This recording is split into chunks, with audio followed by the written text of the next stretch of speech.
thoughts on this and maybe look forward to your inputs on this. Let's look at PCR and toric intraocular lenses. Almost 30 to 35% of my patients today get a toric intraocular lenses. And this is a situation where initial laser refractive cataract surgery had been done, and you can see everything seemed to be under control, and the nucleus came out in quite an orderly manner. I have a nice big rhexis. It was only when I was implanting the toric intraocular lens, I was not suspecting anything to be wrong with the PC. And I'll show this again to show you that everything seemed to be alright. But for the lens just seemed to dip in. And I was not willing to believe that I had actually had a PC tear. And that's the reason I tried to reposition the lens, but then it was too obvious that there was no PC support at the 6 o'clock meridian now. The lens was literally hanging onto the iris. You can see the pupillary margin over there. So the choice was either to bring this lens out. This was a toric intraocular lens with significant toricity. But since the lens was already there, I decided whether to go ahead and place the lens. The first step is, of course, to ensure that the lens comes out in its entirety. Of course, you must remember that this is not a step many VR surgeons will approve of, but then we keep doing it. And you can see that the lens is already inverted. In my concentration to ensure that the lens is not lost, I just brought it up. And now, of course, I go ahead and do an adequate anterior. This is the moment I was pausing to think whether I should bring this lens out or I just try to reimplant it. I decided to go ahead and see whether I can stabilize this lens. And that's anterior vitrectomy being done, both in front and behind the lens, which is extremely important. And a little bit of diluted triamcinolone also goes in to ensure that the vitrectomy is quite complete. And basically all we have is an inverted lens which is without adequate capsular support. It's a toric intraocular lens. So now at this point of time I inject a dispersive viscoelastic and just turn the lens around so as to have the right orientation. So basically I do not have any adequate support in the 3 o'clock, 6 o'clock, 9 o'clock meridian. So what I do is to gently implant the haptics in the sulcus just in front of the intact rhexis, which is a nice 5.5 millimeter rhexis created by the laser. And then subsequently, just for stabilizing the lens, I go ahead and evacuate the viscoelastic that was behind the optics of the lens. Mind you, I had the Varion display right through, and I'll show you right in the end when I switch cameras. And here the haptics are in the sulcus, and I create an optic capture. At the same time, with the help of the Varion, I was making sure that the orientation of the lens is in the right axis, and that's just me slightly trying to adjust. It was, I think, around 167 or 168, and you can see when I bring the Varion display, fortunately I was not allowing the chamber to shallow with the irrigation cannula in place with a good optic capture with the haptics. Mind you, it's a single piece lens, and we do have reservations about leaving that in the sulcus, but then occasionally we need to do this, and especially now that since the toric lenses are available only in the single piece platform, you can see the orientation is exactly the way I need it. This was the post-operative picture, 168 degrees and 3 months post-op. This was quite stable. I of course put the patient on steroids for a longer period of time, almost for 2.5 months, and NSAIDs for 3 months. Now I almost have a year's follow-up, and I find that the patient is maintaining a good uncorrected visual acuity of 6/6 with a stable lens. And going on to another situation, obviously these are the cases which are prone for a PCR, but again this patient required a toric intraocular lens. We had of course forewarned the patient that we might have to change the lens. But as we know that whenever you have a PCR in these posterior polar cataracts, it's something that's horizontal from one pole to another with less tendency for it to extend. And here, contrasting to the other situation, I have enough support in the 3 o'clock, 9 o'clock meridian, but there is a central PCR. So here I do something different. I introduce the haptics into the capsular bag, of course without much rotation of the lens, and you can see that now the entire lens is in the chamber. But just to stabilize the lens, I introduce my Sinskey hook behind the optics of the lens and bring the optics forward and create a reverse optic capture. Basically what I have done is to leave the haptics in the back here and bring the optics into the sulcus. So that is in contrast to the other case, and as you can see here, towards the end, the value on display, again the orientation seems to be quite good, and this is the final video slot that you see. And here again, it was just a coincidence that this patient also required about 167 degrees and remained. This is a 6 weeks post-op picture. The lens remained quite stable. Again, more steroids and more NSAIDs for this patient, along with of course lubricants and good uncorrected visual acuity. And as you can see, these are the two situations. One, an optic capture, because I did not have enough haptic support for the lens in the orientation that I had to place the haptics. The other, a reverse optic capture, because posterior capsular support is available in the axis in which I had to position the haptics. And both of these worked out well.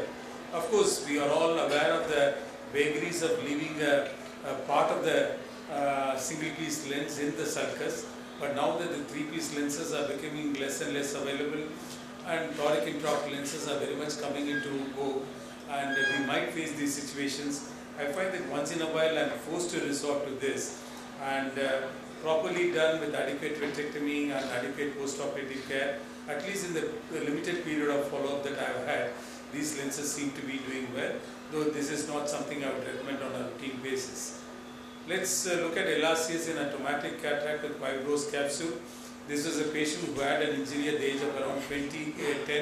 He presented to me at around the age of 30. This had been given up for lost. He came from an economically deprived background, but now he had started doing well since he was self-employed. Wanted something to be done for his eye and was willing to go for a LRCS platform. As you can see here, usually on this platform you do a capsulotomy in 0.6 to 1 second. But here I increased the offsets because I found that and I also made the distance between the pulses quite short so that I get a better cleavage. But as you can see here, that's the laser that's working over there. And the arcuate keratotomy is also done. The most important part is of course the capsulotomy, and that's the whole procedure is done. Obviously this with such a thick hard nucleus, there hardly any nucleus emulsification that's going to happen. As you can see, as we get under the operating microscope, basically you can see this very thick capsular fibrosis over here, and that's the arcuate keratotomy is being opened up. That's something that I do as the first step when I am using the laser platform. And then I do not make my incisions with the laser, usually preferring my incision created with the knife, somewhat limbal incisions. As you can see, what I have got in an excellent template as far as the capsulotomy is concerned, but in that particular area the capsule is too thick and it's not just going to come off. So obviously if I try to rid this and you do anything else, this capsulotomy is going to run backwards. So essentially, as you can see, it's very much amenable to my main port incision, so going with a micro-rexis forceps. And what I could not achieve with a $500,000 equipment, I'm able to do with a 1,000 rupee capsulorhexis scissors, and that cut off those very thick fibrotic plaque. And basically, I do not say that the laser did not help in this situation, because it gave me a nice template of the size that I desired, well located capsulorhexis, well centered on the pupil, and that's the capsulorhexis that has been fashioned out. I thought it's going to be a pretty hard nucleus. We're looking at just the color of the nucleus, but then considering the size of the age at which the patient developed the cataract, and he was still just 30 years old, in spite of the color being absolutely hard brown, what we found, and that perhaps was the only good part of this case, was that it was a pretty soft cataract, and you can see that the entire nucleus is coming out quite easily. And so just a lesson that you don't just go by the color. Sometimes the so-called absolute brownish looking cataracts can also be quite soft, especially if the patient is quite young. But on the other hand, the capsule, which I did not actually expect any difficulties, seemed to trample in, and there was a PCR. Only after the nucleus came out, I realized that the capsule was very loose. I could have, of course, gone ahead and placed, it was fibrotic also, gone ahead and placed the lens and created an optic capture, but as you can see, there's significant amount of fibrosis and they seem to be just not amenable to being positioned in the right direction. So I essentially went ahead and did an anterior vitrectomy and removed this redundant posterior capsule, which is very fibrotic. This actually, you can see my thought process whether I leave behind this capsule, posterior capsule, which is not really serving any purpose, which might further opacify the visual axis, or I just go ahead and remove it in its entirety and also do an anterior capsule vitrectomy so that I get a very clear visual axis, and that's what I exactly done. And I was also confident that I have a nice 5mm rhexis in which I can create an adequate optic capture of a 3-piece intraocular lens. That's just a translone going in to ensure that the vitrectomy is quite adequate, and this is what you see 1 week post-operatively, where there is a 3-piece lens which has been captured. Those bands of fibrosis still there, but I did not want to mess around with that, but that's not in the visual axis, and that's really not going to cause any harm to the patient. What about a situation like this, a prelex and an ophthalmos? Refractive surgery is very close to our heart, and I do believe that a clear lens extraction in hyperopic eyes has come to stay. This is a patient who was wearing plus 17 in one eye, plus 10 in the other eye. I am often told that you can get lenses manufactured at extreme powers. But as you can see, the biggest challenge was that in the plus 10 eye, there is a 5 diopter variation in the intraocular power lens dictated by the various formula that we currently use. And in the other eye with the plus 17 diopters, it's almost a 10 diopter variation. So basically, which power of the lens do you choose? That's obviously a problem. So this is the clear lens extraction taking place. Both eyes were done one year apart. The AC depth was not adequate for a phakic intraocular lens, as often happens in these nano-ophthalmic eyes. And that's a fairly simple surgery.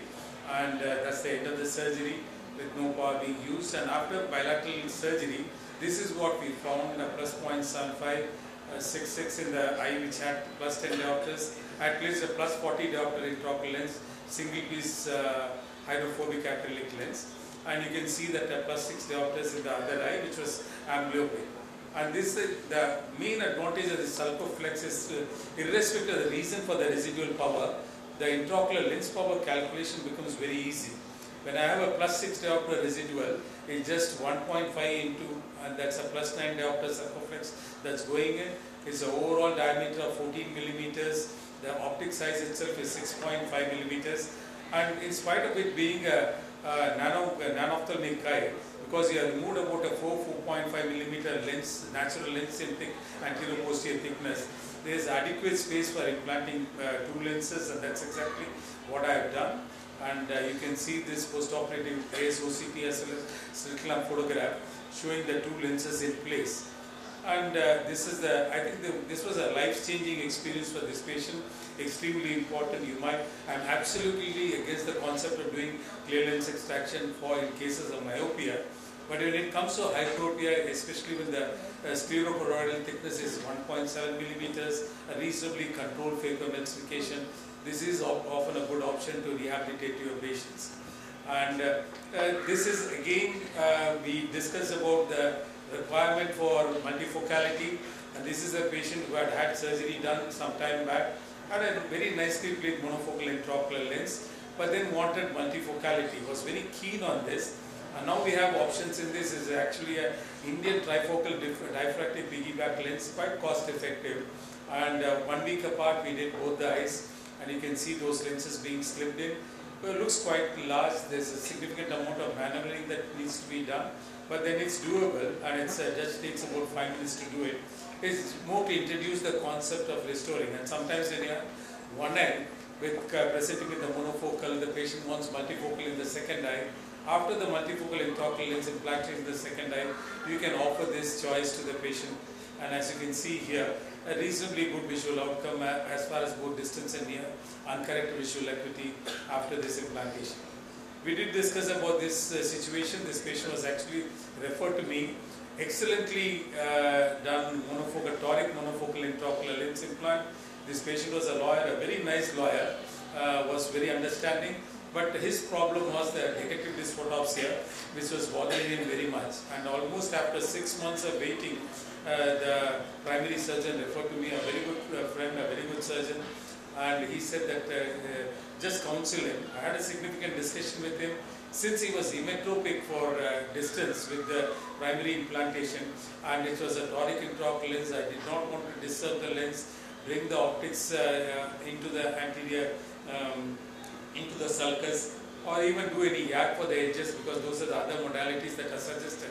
So essentially what we did again was a zero diopter sulcoflex lens, which essentially had a rounded optics.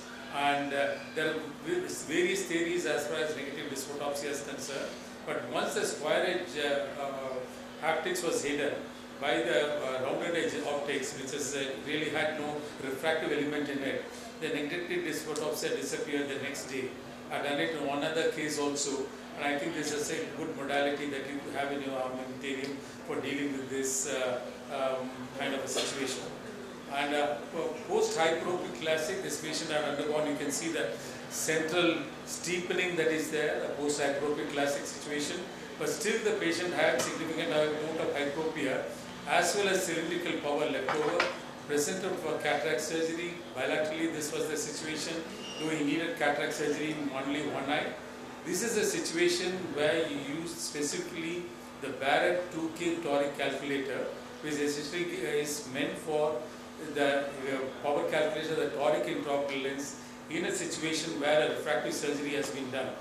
And this gave me, this was the reading that was there, and basically this was a customized toric intraocular lens that was made, a 32.5 spherical intraocular lens with 4 diopters of toricity. This was a fairly soft cataract again. So essentially a phaco flip was what was done, and just as we discussed earlier, as you can see, sometimes I keep the IOP at 30 also. It's a phaco aspiration. It's really not much of holding on to the lens that is needed in these situations, but just a phaco aspiration, and that's doable. And then because it's a fairly thick lens, I have to enlarge my incision from 2.4 to 3 millimeters. You could see that label there, that 32.5 with the 4 diopters of astigmatism. There's a Varion overlay which helps me to position the lens exactly, and just to show you that even these post-hyperopic classic with significant amount of hyperopia and cylinder still left over. Now we have the benefit of these customized toric lenses where you can still achieve this kind of results. And coming on to a situation like this, a Morgagnian cataract, you can see this basically, I'm not going to how exactly you do the capsulotomy in these cases, but you can see that it was a pretty hard nut that you had over there. And as you know, sometimes it becomes quite difficult to get a hold onto these lenses. This patient was, I think, around 87 years old, and these are the cases where the posterior capsule was also quite fragile, and there is always a tendency for it to trample in. So after breaking the nucleus out, I essentially just implant the intraocular lens in the bag. That acts as a scaffold, just like Suhas showed in his earlier case, with a lot of dispersive viscoelastic. This lens was, of course, not as hard as what he showed. So I could do, it is an anterior chamber phacoemulsification, but I think with using the right parameters, with the protection of the intraocular lens there, you often find that the surgery goes off reasonably well. And as we alluded to, these I'm not going to really be showing videos here. A situation like this, whether it's a toric ICR phakic intraocular lens or a toric intraocular lens, you have to pre-treat these eyes. You can see that this is a keratoconus case presenting with a cataract where the vision had dropped down to 6/36. So we do a topo-guided laser treatment in this, and what you find is that the keratoconus has been regularized, the toricity has been regularized from 4 diopters of cylinder. It's not just the reduction in the cylinder, but more importantly what you have is a more regular bow tie. This is essentially the treatment that we offer. This is a pre-op treatment, this is the ablation profile. Basically take off some tissue in the steeper area of the cornea, ablate peripheral to the flatter area so that you get a post-operative profile like this. And as we all know, this is a cakewalk now as far as implanting a toric intraocular lens is concerned. And this is again just to show you another situation. This is a topo-guided PRK treatment. I do find that the pre-treating these corneas, these difficult corneas, does help in getting in the right intraocular lens with the right rehabilitation. And another situation like this where it looks quite extreme, and you can see we thought it's partly the cataract which is causing the problem. Went ahead and did a topo-guided PRK. Actually, the patient ended up with a plano refractive error, an uncorrected visual acuity of 6/6, and did not even need a cataract surgery. So it's not as if you get this kind of results in each and every case and cherry picking the cases which get good results. But often it's not, as we mentioned earlier, refractive accuracy, but debulking the kind of problem that you deal with. This is a situation where we did a fairly high amount of refractive error, and here we actually did an intact with a CXL. You can see that the cone has got extremely well centered. More importantly, notice that from 1.5 diopters of cylinder preoperatively, I have ended up with a 4 diopter of cylinder postoperatively. Does not mean that the situation has deteriorated. It's just that the cornea has become more regularized, and the patient is able to accept a greater amount of cylinder, and his best corrected visual acuity improves. And so the 612 is mainly because the cataract, which we handle subsequently with a toric intraocular lens implantation. And we often say that the capsulotomy is the best part of LRCS, and you can see over here that this is what we see most often, where you find that there is a free floating capsule and hardly anything needs to be done. You just go in with the paper flow, it just flows out, and then the rest of the surgery is fairly simple and straightforward. But this is not always the situation. I am going to choose some of the cases where I had some problems with the disrupted capsule. You can see intumescent cataract over here, the lens bulging forward, and basically LRCS was done, and everything I thought was under control. There is nothing special about the laser treatment here, so we'll skip that. And what I actually thought everything had gone well, and this was just a staining of the capsule that I do in these cases just to locate the capsular excess. But it has happened in a few situations in years of using this LRCS. You can see that the capsule is completely disrupted. It's because of the initial flush of fluid which comes from the posterior aspect, sometimes can disrupt the capsule in a very irregular manner. You can see those flaps of capsule that's there. This is a fairly old video of mine. I think I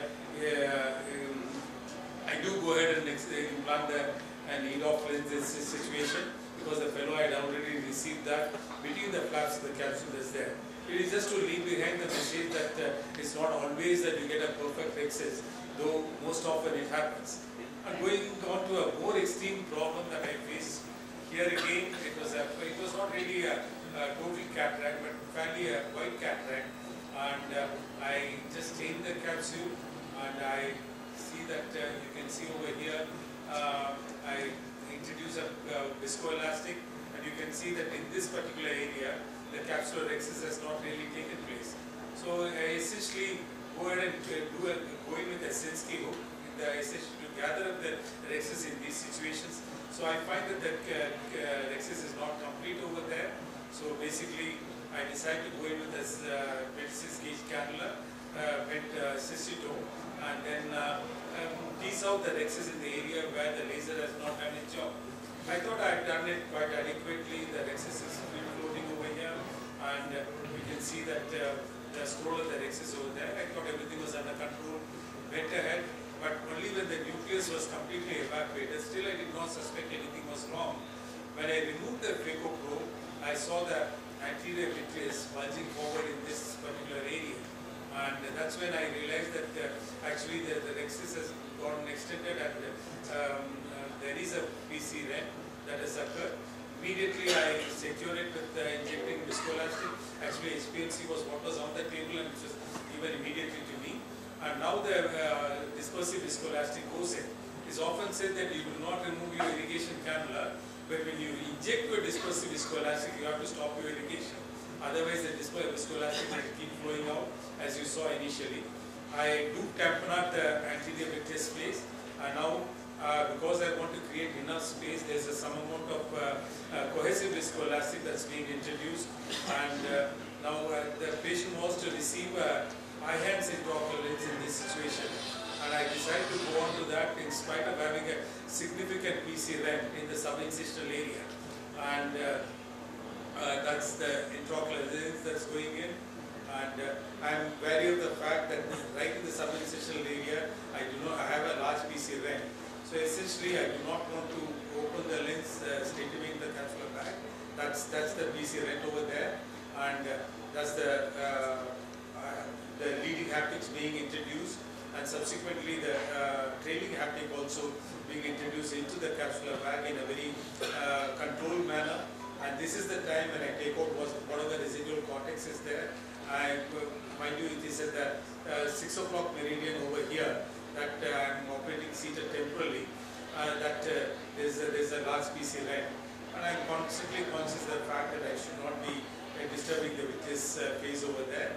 If at all there was any distortion, if the vitreous is present, nothing is lost. I would have just gone ahead and done an adequate anterior vitrectomy. But to the extent possible, my endeavor was to not to disturb the anterior vitreous phase. And even if it means leaving behind a small amount of cortex behind, there is some viscoelastic which has gone in posteriorly. This might cause a transient raise in intraocular pressure. That's just the positioning of the intraocular lens. You can see the PC entire over there quite clearly. Basically, this was just to emphasize the right usage of viscoelastic, the orientation of the intraocular lens, and getting the lens in place in spite of getting a significant PC rent. And that's what you see at the end of the surgery. And this is what you see 1 week post-operatively. There is a small amount of cortex over there. You can see the PC rent over here. But then the lens is in the bag and fairly stable. And again, the visual acuity was fairly satisfactory. And this is just to show you, whenever you see areas, thick areas like this, small bubbles, that means the rhexis has not happened in these situations. And then it's extremely important that you recognize that and not just pull the rhexis out, but go in with the ultrata forceps or a bent cystoscope so as to separate the rhexis in these situations. And you have to be cognizant of the fact that sometimes even straightforward grade 2 cataracts, occasionally, very rarely you come across this situation. When you have a grid pattern like this, sometimes even in this here, I can make out that the capsulotomy is not complete. And so essentially what I do is to swing my capsulotomy around so as to create a rhexis over there in that area where the laser has not done its job. And it will become more obvious the maneuver that I have done, because over there you will find something here. Because you see that slight deviation, that's simply because that area of the capsulotomy was actually completed with ultrata forceps. I enjoy using the LRCS platform. I think in complicated cataracts it's a great aid, but you have to understand the limitations of this system also. Do I have some more time? Okay, you told 45 minutes, I'm taking you seriously. Right. So this is just a subluxated cataract. I think partly it was iatrogenic because this patient was a fairly straightforward case, but as you can see over here, this is exactly the area where you find the zonular dialysis, and I'm introducing some viscoelastic over there. The chamber was quite shallow. You can see the preoperative DA that had been done. Very often it's a good idea to deposit the prolapsed iris through the side port, but I'm doing it through the main port and then subsequently putting the dispersive viscoelastic. The endocapsular ring goes into place, and this is an important point over here. I thought the endocapsular ring had gone in, but I think maybe it's not in this video. And then subsequently I introduce capsular hook over there, and to stabilize the endocapsular ring offers the circumferential support, wherein the iris of the capsular hook supports anterior-posterior support. Once you have it in place, the entire surgery seems to be so much more under control. I usually use a vacuum of about 550. I dropped it down to 400. The aspiration has also been reduced. IOP has been increased from 30 to 40. Slower parameters, more controlled surgery. Generally, you do an anterior chamber phacoemulsification. In this case, they are collapsing out bits of nucleus into the anterior chamber as posteriorly as possible. And then you find that it is at this situation I find that there is some amount of vitreous which has come forward, and I'm able to remove the cortex. And usually this kind of sweeping of the vitreous is not something that's recommended. I think even the intraocular lens that goes in, I have switched over from a single piece lens to a 3-piece lens. That's why the enlargement of the incision. Basically, I find that the rigider optics of the 3-piece lens offers better control whenever you are faced with the capsulotomy issues or PCR, and this is a ubiquitous lens. Just in case I have to place it in the sulcus also, I could have done that. This patient essentially was for a multifocal intraocular lens, and that was a time when diaphragmatic multifocals were still available. Even now we have a stock of these lenses to address situations, complicated situations. And you can see there is some amount of wedges that is presented in. So this sweeping is not something I would strongly recommend, but then sometimes you have to do it to make sure that the wedges is all brought into the center. Now the vitrectomy, it's an adequate anterior vitrectomy that's done, and that's a toric intraocular lens which is in place. Doesn't look great. There is some amount of iris chaffing. This is the first day post-operative picture, and the patient did reasonably well. I think I will skip this is just a soft cataract, and you can see I'll show, go on to this. This is something that I do differently. In these cases, I do not do any amount of fragmenting, any nucleus being cut into small pieces. It's just a sextant that I do, and subsequent to removal of the capsule, what I do is to go ahead and do the hydrodissection to the incision that have been created to the laser. If I do this, I immediately find that each of these segments in these cataracts almost immediately get cut into small pizza pies, and then there's hardly any division that's necessary. Once you remove the softer cortical matter, you are able to remove the pizza pies very easily in a very controlled manner. Often it's said that soft cataracts are also a problem, but as you can see in this situation, it can be removed in a very controlled manner. And as I said earlier, and as it was shown also earlier in the case also, in these cases I use a fairly high aspiration rate as well as vacuum, and I find that most often the CME is just 0, and it's just a phaco aspiration that's necessary, whether it has been pre-treated with laser or not. Basically the removal of the nucleus is not different. The only thing that I showed differently in this case was essentially that hydrodissection that's not done very free but through the center.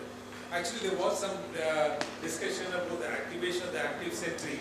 Usually I also thought that active sentry would get activated more often in hard cataract, but I do not find that happening, because complete occlusion of the phaco-tip does not happen in the hard cataract, but it is this kind of a soft cataract where I have used CD of 0, where it's a pasty material which comes and occludes the phaco-tip quite completely.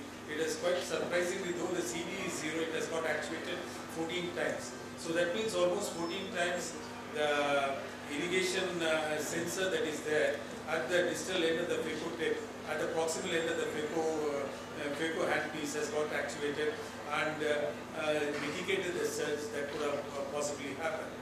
So what about a residual cylinder after cataract surgery? I think Tanvi had talked about it quite nicely. I completely agree with that. I also find that the Barrett RX formula is of great usage, and it gives you various options of whether you do IOL rotation, IOL exchange, or piggyback IOL. As you can see, a very important point that I want to drive home is that this is a case which received a T4 diopter toric intraocular lens, basic power being 24 diopters, and the patient has a residual cylinder of -1 with plus 2.5 diopters cylinder. Rotation of the toric intraocular lens is going to help. Only the residual spherical equivalent error is almost 0.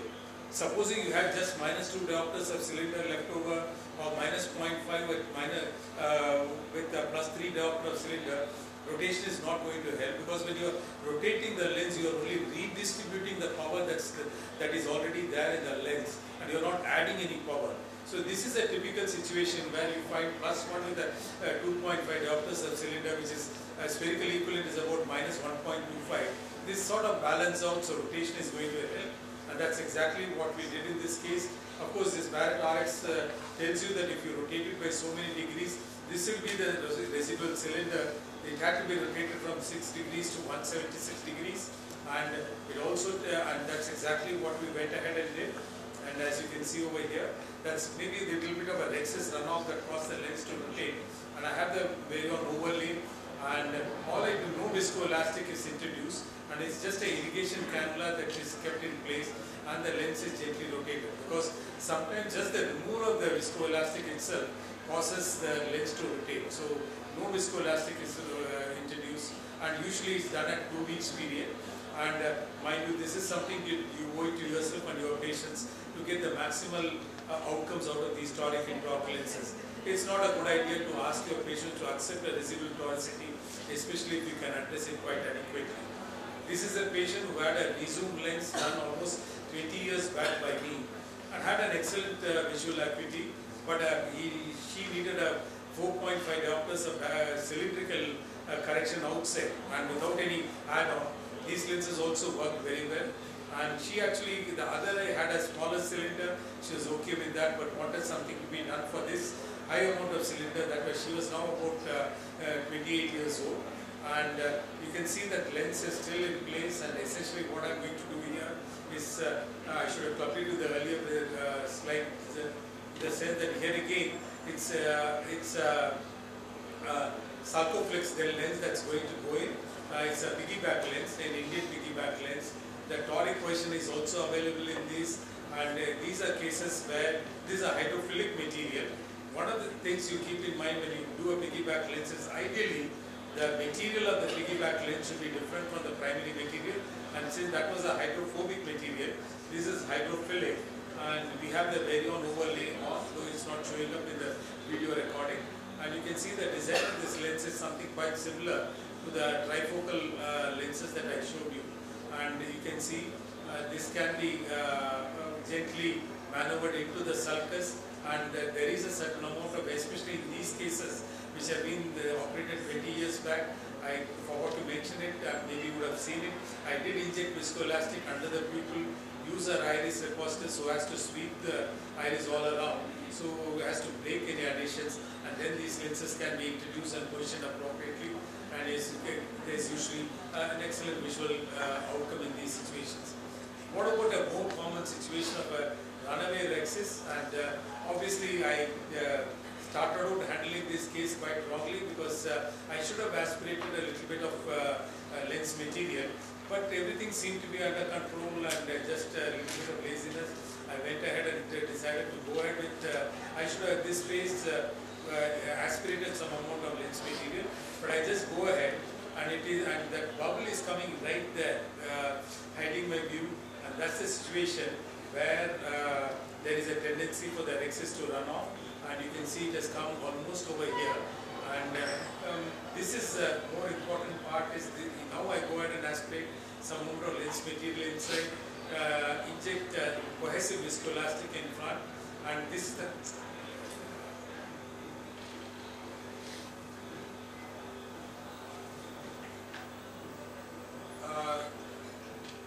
inject some amount of cohesive viscoelastic in front, and this is where I would like you to draw your attention. Normally the tendency, when the rhexis tendency is for it to run off here, is to hold it here and pull it right in this direction.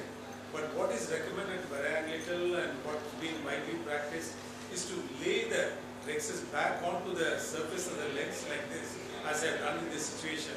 And the direction of the force that we exert with the micro rhexis forceps should be the direction in which the rhexis came along and moved inwards. So essentially it's going to be something like this. I'm telling this because that would not be very obvious in the video, but that is exactly what I'm doing here, to catch hold of the rhexis edge and draw it not just in this direction, but in this direction and inwards, and you will see that working reasonably well. And that's some cohesive viscoelastic, the lens material being aspirated, some cohesive viscoelastic being injected. That's the micro rhexis forceps which has gone in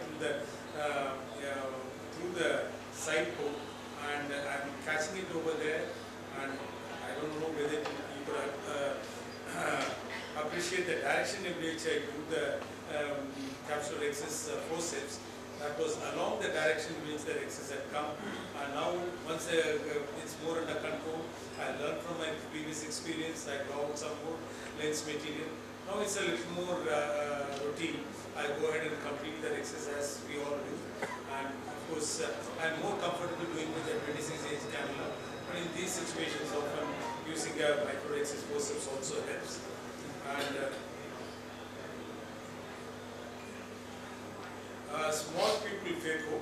I think I'm going to be, VC was just asking me what's your favorite device.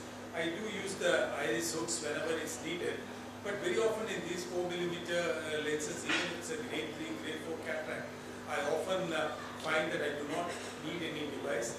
I often distinguish between a small pupil phaco and a small rexus phaco. You know, as far as I always take these capsules, and as far as you are able to get about a 4.5mm rexus, running at the edge of the pupillary margin, I find that it's extremely doable to complete your phacoemulsification with your routine steps. Of course, here again the droplet pressure is just 30, vacuum is at 500, aspiration at 32 or 34, and adequate hydrodissection, rotation of the nucleus to make sure that's freely rotating is something that I always do. That also breaks up any capsulo-cortical addition that might be there. Otherwise, I do nothing else differently. Basically, I remove whatever loose cortex is there.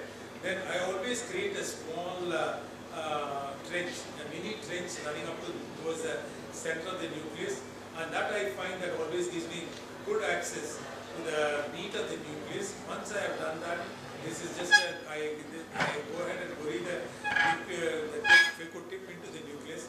In this phase, I am actually using only longitudinal phaco, no torsional phaco, because I find that that gives me much better hold.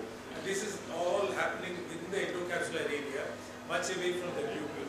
And that's the second job that's happening. And as you can see over here, the pupil is quite small. It's actually the good machines and technology, the good techniques that have been incorporated, because of which you see that there's hardly any fluttering of the iris. With confidence, I'm able to go close to the edge of the pupil, go ahead and create the chops. And usually the number of chops that I create is inversely proportional to the hardness of the nucleus. And here it's a moderate nucleus, and as you can see, it's important to make sure that your chopping is quite complete and it's transparent. And this is something that I do. That is, all along it was HPMC, but at this phase, I introduced some dispersive viscoelastic. The good Indian dispersive viscoelastic is also available now, and you can see I can coating the entire nucleus, the entire endothelium with that. But this is thermogenic. This is some kind of a modified soft gel technique that I regularly employ. I go ahead and inject some amount of HPMC, and essentially the phacoemulsification happens in a well of HPMC with the dispersive viscoelastic coating the endothelium. And of course, it's iris plane phacoemulsification as posteriorly as possible. And you'll also see that I'm using my chopper in such a way that I try to limit the nucleus fragments from flying around and hitting the back of the endothelium as much as possible. And usually, if it's quite a hard nucleus, once one heminucleus is removed, I go ahead and refill with dispersive viscoelastic. As you can see, if you look at the CDE, in spite of it's not really a hard cataract, but still it's a significant cataract. You can see it's with the intermittent usage of phaco energy, it's not too much of phaco that's being phaco power that's being dissipated. And with even in this kind of a reasonably small pupil, it's not the kind of extreme small pupil that Suhas showed, but you can get away without using any pupil expanding devices. And at least in my hands, I think it works quite well. And that's, I always favor a bimanual irrigation aspiration. I think that gives excellent action. And this is hydro implantation of the lens. And as you can see, my irrigation cannula is right gone across. And basically that acts as a guide for the implantation of the intraocular lens. And basically the intraocular lens is implanted under the irrigation cannula. And with the irrigation just flowing, I am able to implant the lens. And you can see that small fold on the posterior capsule is something that I like to see. That tells me that I have not over-hydrated the anterior chamber, and that's the end of the surgery. There is no question of evacuating the viscoelastic. I know that not all of us are completely comfortable doing chopping hard nuclei, though you always keep seeing it in videos, in conferences. But in a situation like this, fairly hard nucleus, the post-PI situation where the chamber is quite small, and I often try to chop this nucleus after initial mini trench. But if I find that I am not getting a good job, immediately I do not hesitate to go ahead and enlarge my mini trench into a complete central groove, and then go ahead and resort to a stop and shop maneuver. It's essentially the interest of the patient that you need to keep in mind. Especially these reasonably hard cataracts, the size of the rectus that matters quite a lot. And as you can see, I ran it almost just under the pupillary margin, getting almost a 5 to 5.5 millimeter rectus. And then subsequently, this is what I was alluding to. This kind of a situation, essentially it's a central large groove, a very deep groove that I create, so that the red reflexor is almost coming through. And I want the job to be manifesting itself, the division to be manifesting itself. So as I go through with 2 Sinskey hooks into the depth of these grooves and go ahead and split them up. I want to see that central backbone of the nucleus to be broken. And I have 2 distinct heavy nucleus that is there. And of course, your separation should not be too aggressive, because that would stress the solutes.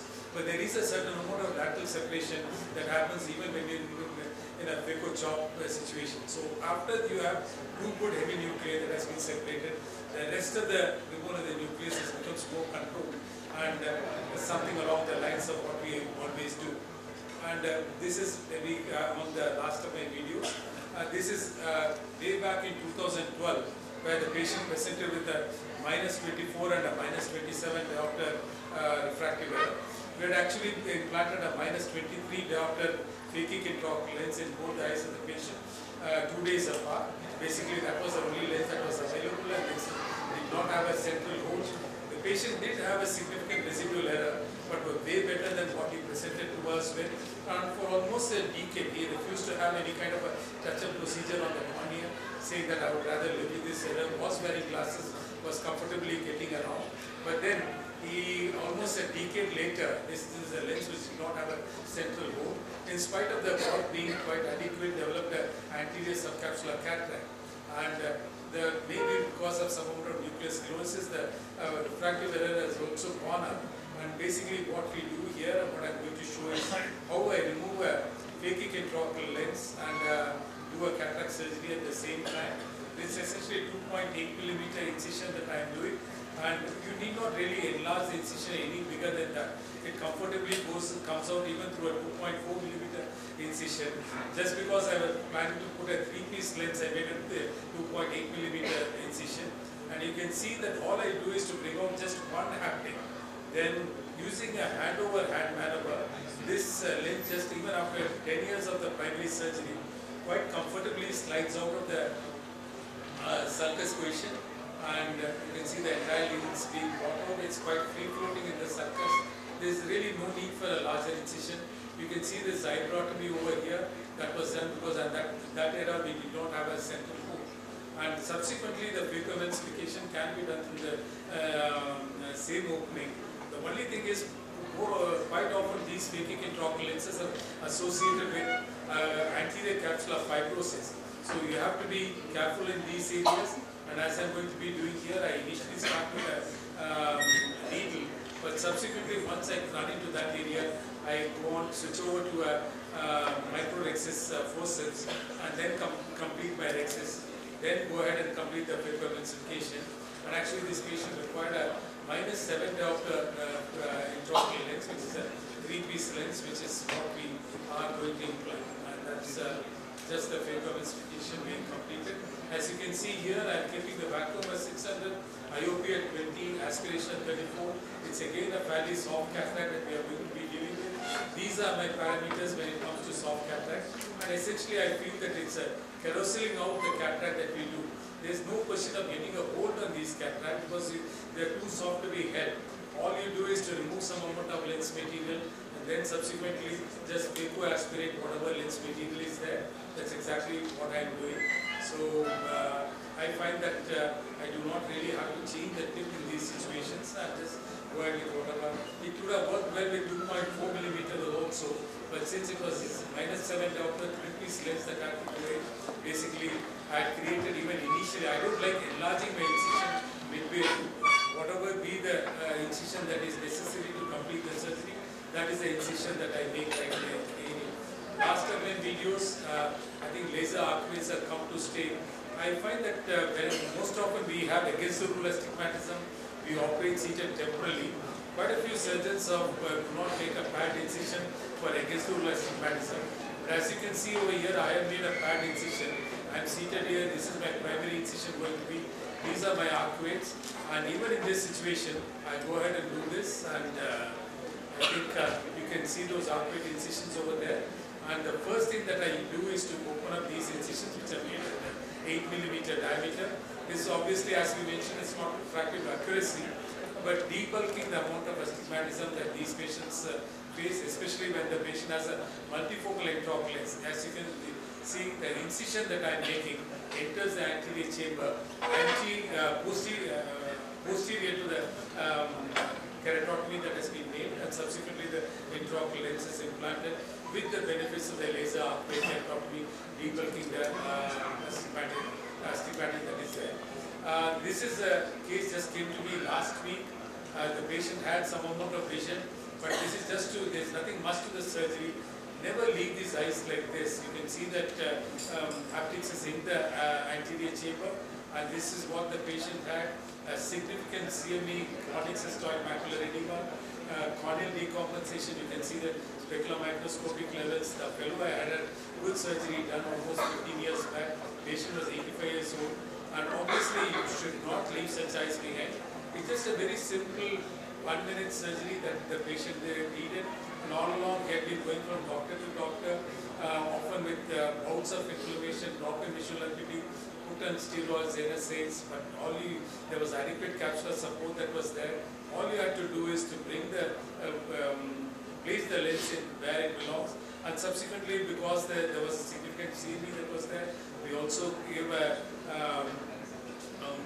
subdenons, PST, and maybe not very well given. It should ideally not be coming so much forward. But anyway, I don't do this very often. Usually, my VR colleagues that do it. But this was just a situation where I had to do this. Thank you so much for having me.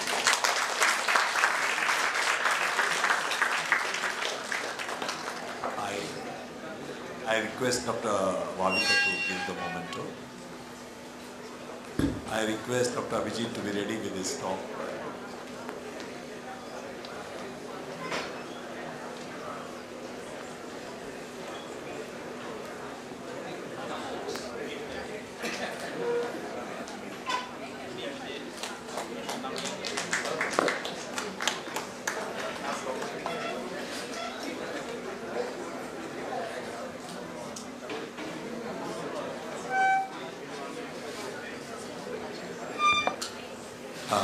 By the time next talk starts, I want one thing where the fibrous capsule laser didn't cut the whole capsulorhexis.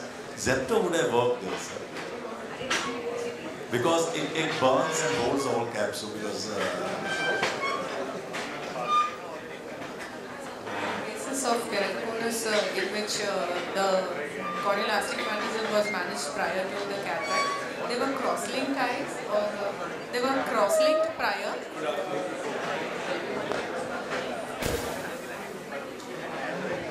Yes, sometimes we do this before phakic intraocular lenses. So those are young patients. In those cases, we were always cross-linked along with the topogated PRK. These are much more older patients presenting for cataract surgery, where natural cross-linking will already be there. So we just do topogated PRK to regularize the cornea, because cross-linking, I think, in the 50s is really not necessary. Ablating a little more because the patients have crossed that age and natural cross-linking has occurred. So if that regularization were to be done at a younger age, maybe just about 40 microns, but since it's prior cataract, do you take a little additional leverage to ablate a little more? In topogated PRK, we generally stick to still 50 microns. So I understand where you come from. The chances of the cornea destabilizing is less in these situations. Most often, we are not trying to take away the refractive error. All we are trying to do is the regularizing the cornea. Usually, we are able to achieve it within 50 microns. Thank you, sir.